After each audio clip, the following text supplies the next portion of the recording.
Baik, pentingnya strategi pembelajaran di kelas ya. Jadi menurut pandangan saya, ini strategi pembelajaran di kelas ini sangat penting ya, terutama untuk pelajaran sejarah, karena kadang kan siswa ini menganggap bahwa sejarah itu adalah apa, pelajaran yang membosankan, cuman hafalan. Jadi tanpa strategi yang tepat, nah, kadang ya siswa itu menjadi malas untuk belajar. Tapi dengan strategi yang tepat ini siswa itu menjadi apa, termotivasi untuk belajar sejarah. Jadi menurut pandangan saya strategi pembelajaran yang tepat itu memiliki peran yang sangat penting untuk meningkatkan kualitas pembelajaran sejarah. Sehingga apa yang diharapkan dalam rencana pembelajaran ini dapat tersampaikan dengan baik kepada peserta didik. Begitu.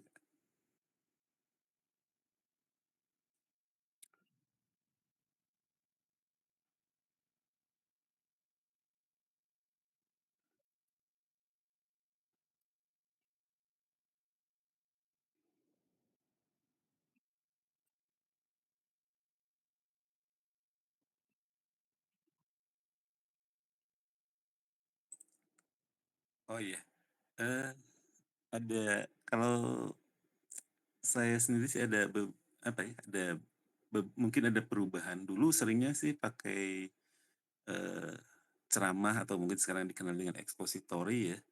Jadi, tapi seiring berkembang ke sini sih saya udah jarang ya menggunakan, eee, metode ceramah tersebut karena dianggap kuno. Nah, kalau sekarang mungkin lebih banyak, apa ya, strateginya melalui inquiry atau, lebih sering sih kepada diskusi kelompok, mengingat, sekarang kan basisnya itu bukan teacher learning ya, tapi kepada terpusat kepada peserta didik. Jadi saya mencoba merubah, eee, yang kuno itu ya, gaya ceramah, itu dengan sekarang ya lebih banyak kepada diskusi kelompok dengan siswa, di apa, lebih aktif gitu dalam kegiatan belajar mengajar tersebut. Begitu mungkin.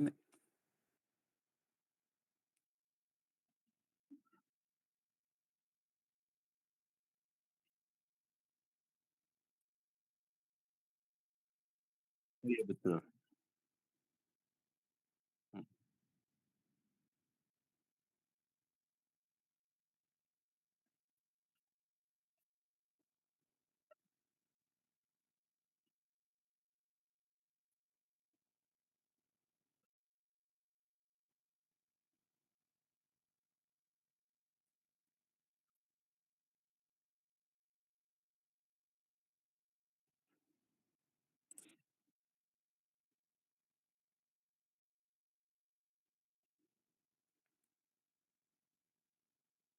Eee, Maaf deh, bisa diulang nggak, Kak? Pi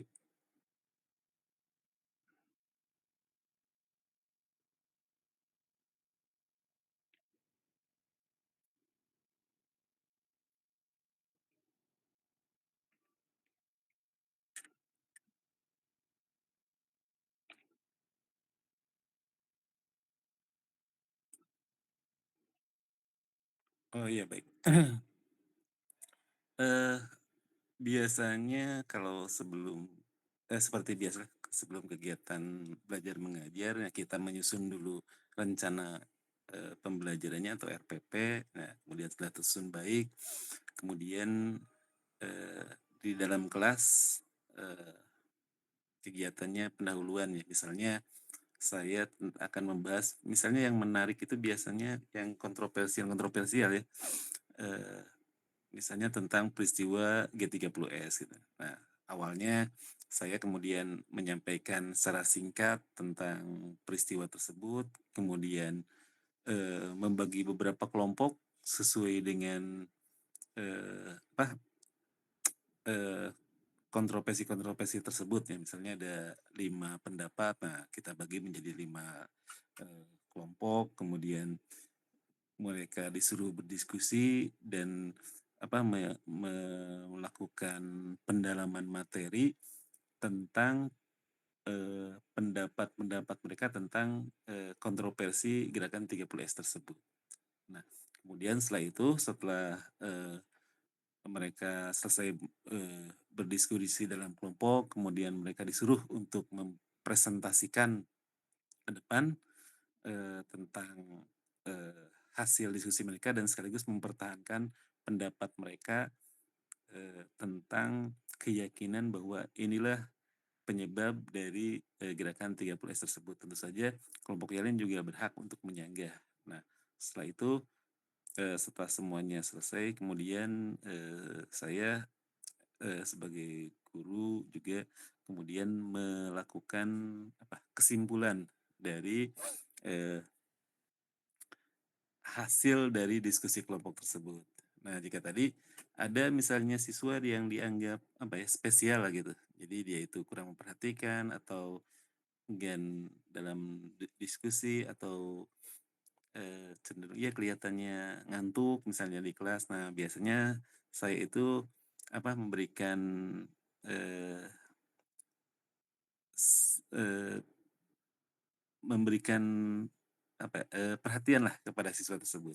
Bisa dengan pertanyaan langsung kepada dia atau, memberikan candaan dalam bentuk teguran ya, teguran tapi secara bercanda kepada siswa tersebut. Jadi siswa tersebut merasa diakui kemudian, dan merasa ya, bahwa dia diperhatikan lah gitu. Jadi siswa yang, tadi di yang ya kurang, semangat misalnya dalam belajarnya, nah itu menjadi ada ya perhatianlah dari kita, dari guru, juga dari peserta didik yang lainnya sehingga dia, lebih,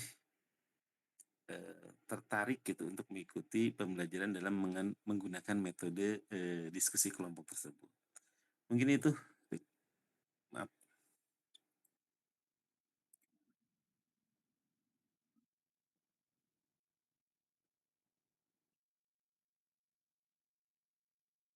betul.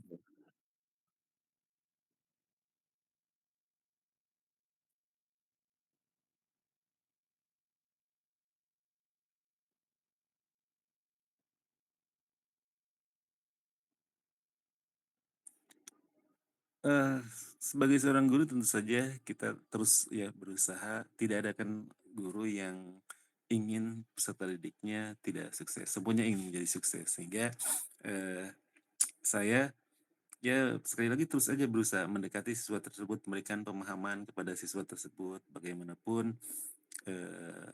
pembelajaran ini adalah penting untuk, masa depan, siswa tersebut. Jadi kalau saya ini cenderung terus memberikan motivasi dan perhatian kepada siswa tersebut. Jadi, siswa itu merasa dihargai atau keberadaannya sehingga dia itu yang tadinya malas ya mudah-mudahan menjadi, lebih semangat gitulah belajarnya. Begitu, Kak.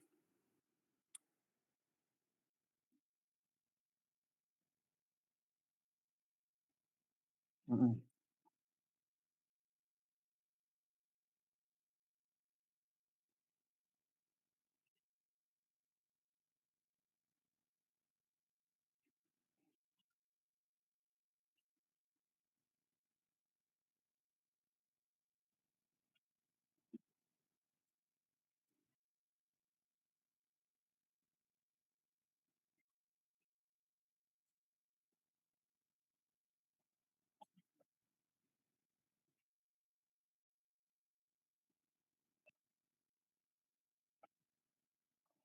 Oh iya, eee, memang tidak bisa dipungkiri ya bahwa kemajuan zaman itu, berdampak kepada kegiatan pembelajaran. Sehingga anak-anak sekarang kan ya lebih senang dengan handphone, dengan gadgetnya masing-masing ya, dengan gawainya masing-masing. Nah, saya juga, berusaha untuk mengikuti perkembangan tersebut.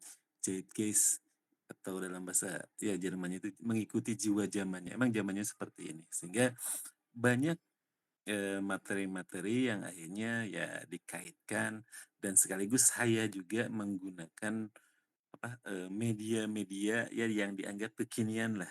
Sehingga, siswa itu menjadinya lebih tertarik untuk mengikuti kegiatan belajarnya. kalau dulu kan saya selalu dulu ya sebelum zaman sosial media seperti sekarang kan kadang-kadang saya kan kesulitan mendapatkan arsip-arsip yang lampau gitu.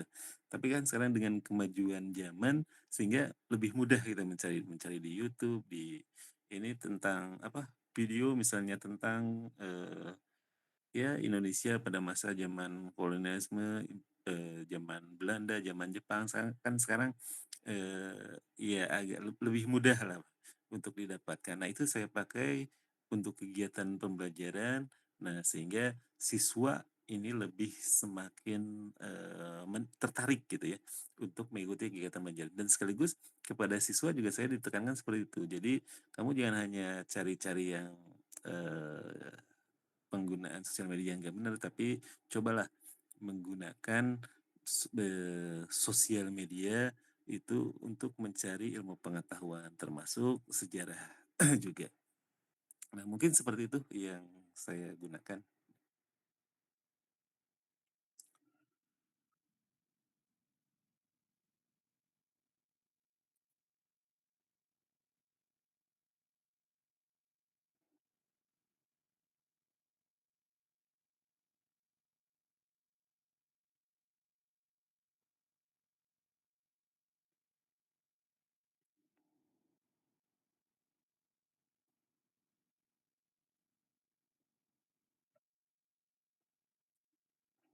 Iya, eee, beberapa kali saya pernah mengajak kepada peserta didik saya untuk, me belajar di luar kelas ya. Memang dengan strategi itu, anak-anak memang lebih bersemangat, terutama untuk mengungkap tentang sejarah-sejarah lokal.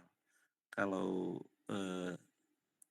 mungkin di kota-kota besar, di karena sekolah saya ini sekolah, ya termasuk sekolah-sekolah jauh lah di Garut Selatan, sehingga yang kemampuan, apa, ekonomi orang tuanya juga kurang. Kalau di kota-kota kan banyak langsung misalnya ke Yogyakarta, pokoknya bisa keluar kota lah gitu. Untuk apa, melakukan langsung studi langsung tentang misalnya keberadaan candi-candi Borobudur sama seperti itu. Nah, kalau saya karena, ada di ya di sekolahnya juga agak terpencil gitu ya di Garut, jadi, eee, mencoba untuk melakukan kajian pembelajaran saya itu lebih kepada sejarah lokalnya. Jadi siswa diajak, keluar kelas, melakukan wawancara dengan tokoh masyarakat, kemudian melihat, eee, peninggalan-peninggalan sejarah yang ada di sekitar wilayah mereka. Nah, itu ternyata siswa itu memang lebih lebih bersemangat gitu ya. Nah, sehingga beberapa kali saya coba, itu metode seperti itu memang, ya siswa, senang gitulah untuk belajar. Tapi tentu saja, diperhatikan ya jam pelajarnya karena terbatas sehingga saya juga tidak terlalu jauh-jauh. Kecuali mungkin menyempatkan dalam satu hari misalnya yang hari libur, hari Sabtu, nah itu yang waktunya lebih panjang. Nah, biasanya, eee, bersama-sama saya dengan siswa-siswa tersebut pergi ke satu desa yang ya tentu saja ada peninggalan sejarahnya di desa tersebut, atau minimal misalnya ada yang, tentang sejarah, ya yang diwariskan secara turun-temurun gitu ya. Jadi, kita pergi ke wilayah tersebut, kita melakukan wawancara dengan, bukan saya ya, tapi siswa-siswa didampingi oleh saya melakukan wawancara-wawancara terhadap tokoh-tokoh masyarakat di wilayah tersebut. Nah, tentang, misalnya asal-usul penamaan satu wilayah saja. Nah, jadi siswa memang kalau diajak keluar itu memang lebih bersemangat, saya akui seperti itu. Begitu deh.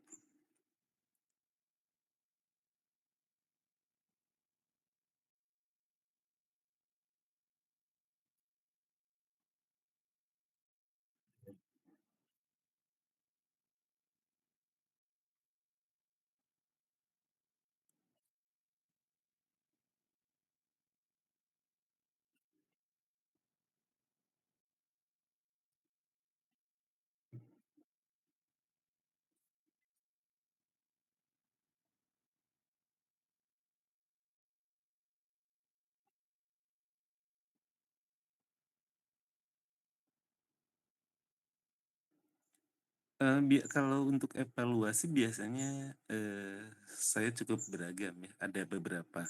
Kadang ya seperti tadi, Anda sebutkan, kadang saya tes lisan gitu ya, terutama untuk siswa-siswa yang dianggap ini, siswanya kurang perhatian, biasanya saya langsung langsung kalau kasih tes lisan kepada dia. Tes lisan, tapi pertanyaan yang sederhana gitu. Kemudian untuk yang lainnya juga sama tes lisan. Tapi kadang-kadang juga, biasanya melalui, penugasan.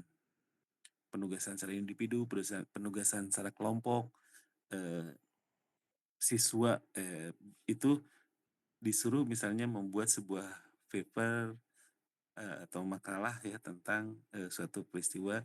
Nah, kemudian juga melalui, yang terakhir tentu saja melalui apa, penilaian, sumatif yang per 3 bulan sekali dan kemudian penilaian, akhir semester.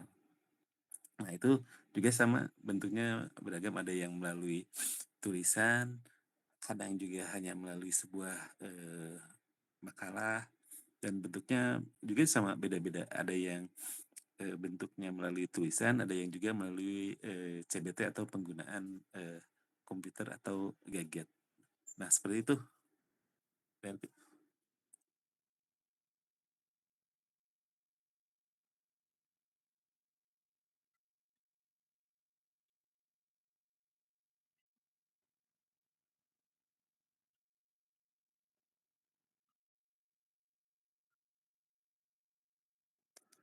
Ya kalau basicnya nilai, nah tentu saja kita melihat nilai, tapi kalau saya sih lebih menghargai kepada prosesnya ya. Jadi kadang-kadang kan di anaknya itu biasa-biasa aja gitu ya, tapi pas, misalnya ujian kok tiba-tiba jadi besar.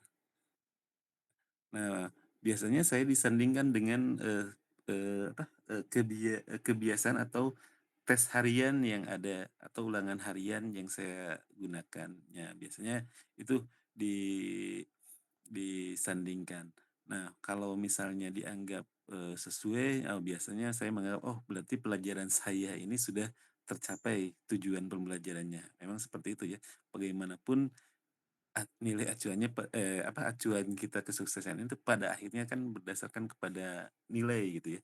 Tapi sekali lagi saya selalu apa, membandingkanlah dengan keseharian siswa tersebut, dengan hasil-hasil harian siswa tersebut itu bagaimana. Nah, sehingga bisa diperoleh kesimpulan bahwa tujuan pembelajaran ini saya ini berhasil terhadap siswa tersebut atau tidak gitu. Begitu, Kak.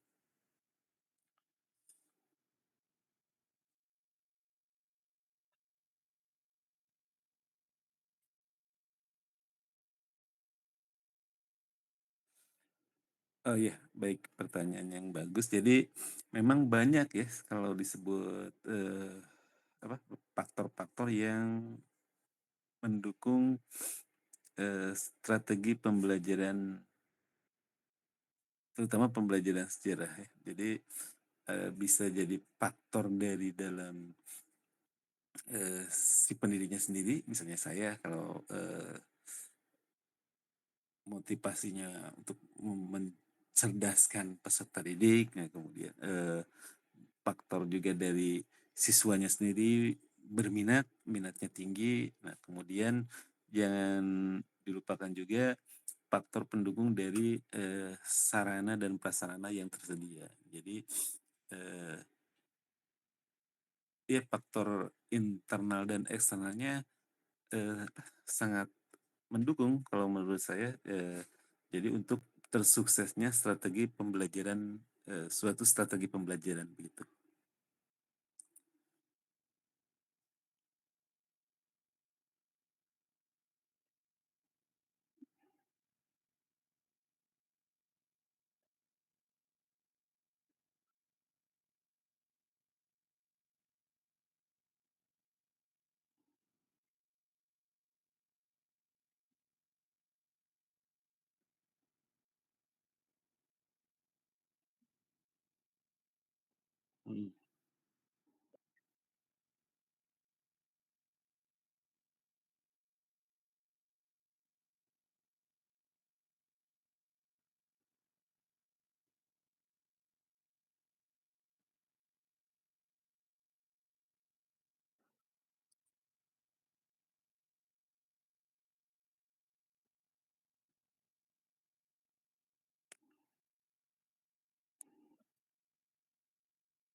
Iya, betul ya.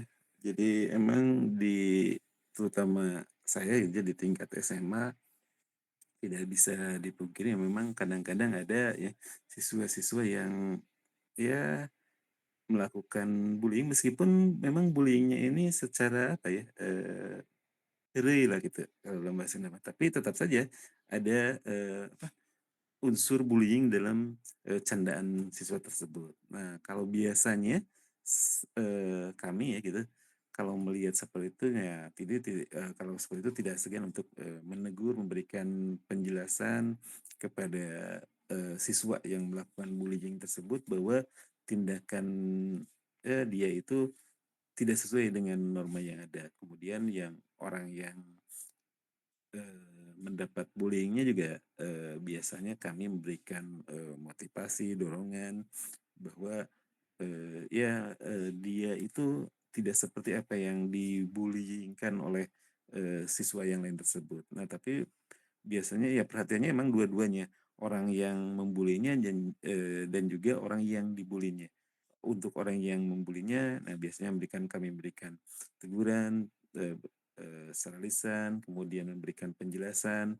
Nah, tapi kalau terus-terusan masih bullying ya apa boleh buat ya, pihak sekolah juga akhirnya memberikan sanksi yang lebih berat saja lagi, tidak hanya teguran. Bahkan kalau misalnya terus berlanjut kan bisa dikeluarkan karena dianggap mengganggu, terlaksananya kegiatan belajar mengajar yang baik. Nah, kemudian untuk yang korban bullying-nya, nah biasanya kami terus melakukan, pendampingan untuk,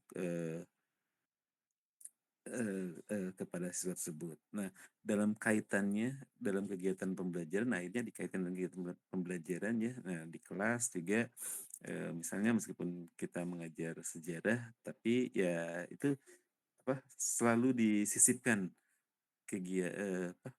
tentang, proses proses kegiatan belajar mengajar yang baik, kemudian dalam kehidupan sehari-hari kita juga ya disarankan untuk tidak melakukan proses kegiatan yang berdampak negatif. Nah, misalnya itu tadi, bullying tadi.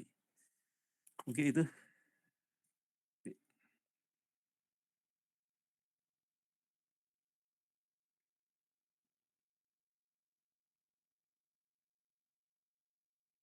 Iya.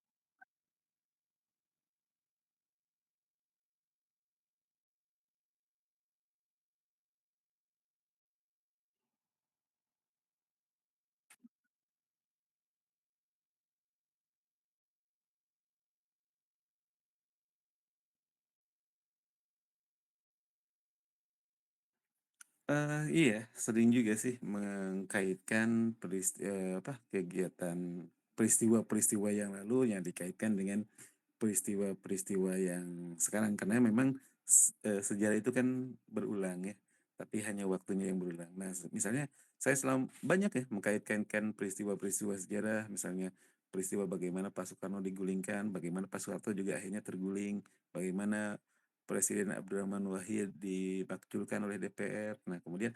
Dengan konteks-konteks kekinian juga terutama yang paling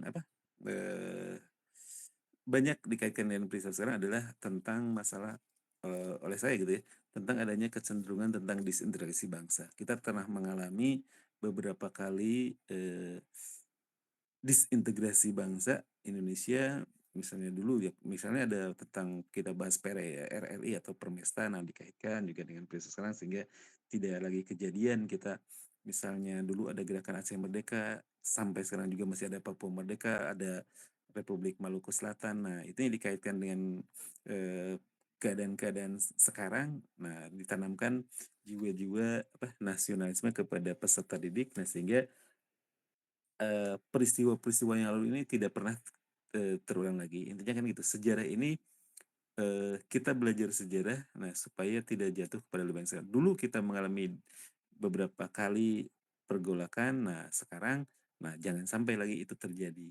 Dulu kita mengalami beberapa kali penggulingan presiden, nah jangan sampai sekarang terjadi lagi gitu. Nah itu biasanya dikaitkannya seperti itu, memang sering dikaitkan dengan peristiwa kekinian terutama untuk, mencegah dan sekaligus memberikan kepada pemahaman kepada para siswa ya, sehingga tidak lagi mengulangi kesalahan-kesalahan yang telah terjadi, kesalahan-kesalahan sejarah yang telah terjadi di masa lalu. Begitu begitu.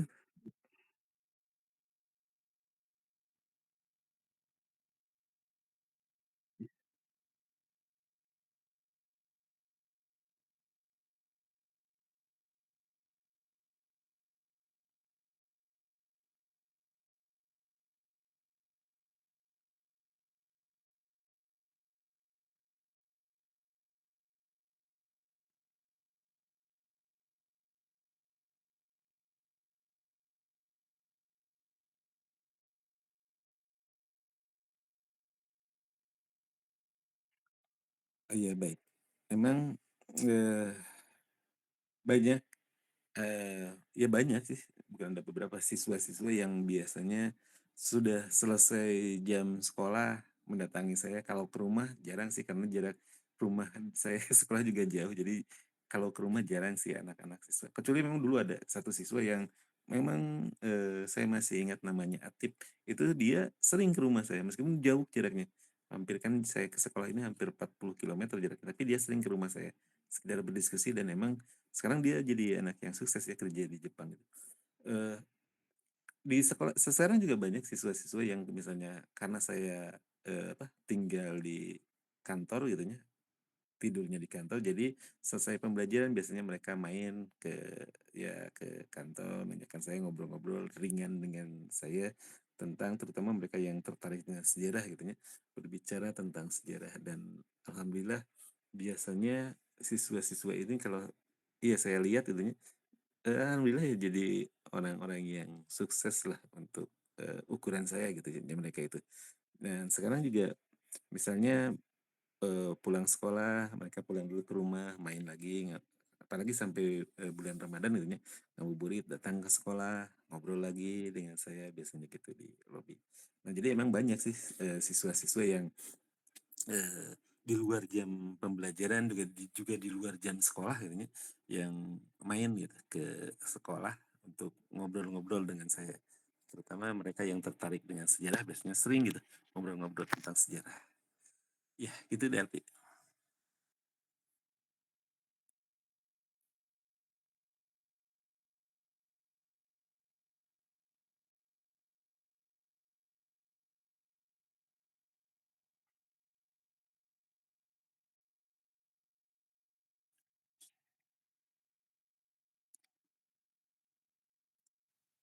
Mungkin cukup ya.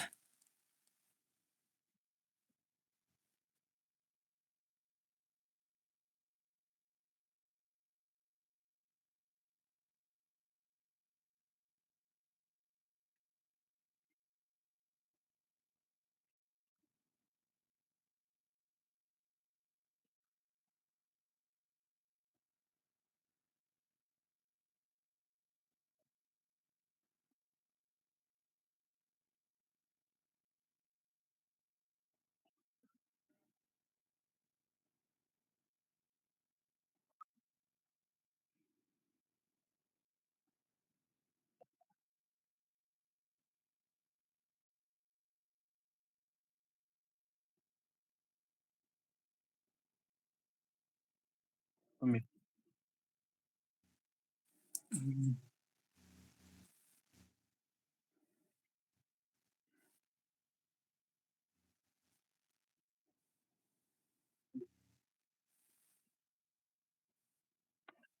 Iya. Eee, terima kasih juga ya kepada semuanya. Ini, mahasiswa-mahasiswa hebat dari Unsil yang telah mempercayai saya gitu ya untuk memberikan, bukan pengetahuannya, ini kan berbagi pengalaman saja. Anda kan lebih pintar mungkin dari saya dalam, ilmu pengetahuan yang kekinian, tapi kan saya punya pengalaman dalam kegiatan belajar gitu. Nah, doa saya untuk semuanya mudah-mudahan ini adik-adik saya, adik-adik tingkat sejarah gitu ya, diberikan kesehatan untuk, ya cepat lulus lah gitu, Mudah-mudahan juga untuk keluarganya juga sama diberikan kesehatan. Sekali lagi mohon maaf jika ada, tutur kata ya dari saya yang kurang berkenan. Mudah-mudahan semuanya sehat, sukses untuk masa depannya dan, eee, karirnya juga sama, kalian lebih sukses dan satu kata kita orang sejarah jangan lupa belajar dari sejarah, jangan hanya mempelajari sejarah. Itu saja, sekali lagi mohon maaf ya, sukses semuanya. Assalamualaikum warahmatullahi wabarakatuh. Izin lab ya.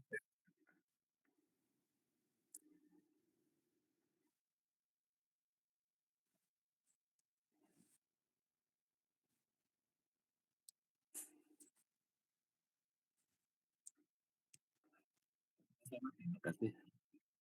Salam warahmatullahi Waalaikumsalam.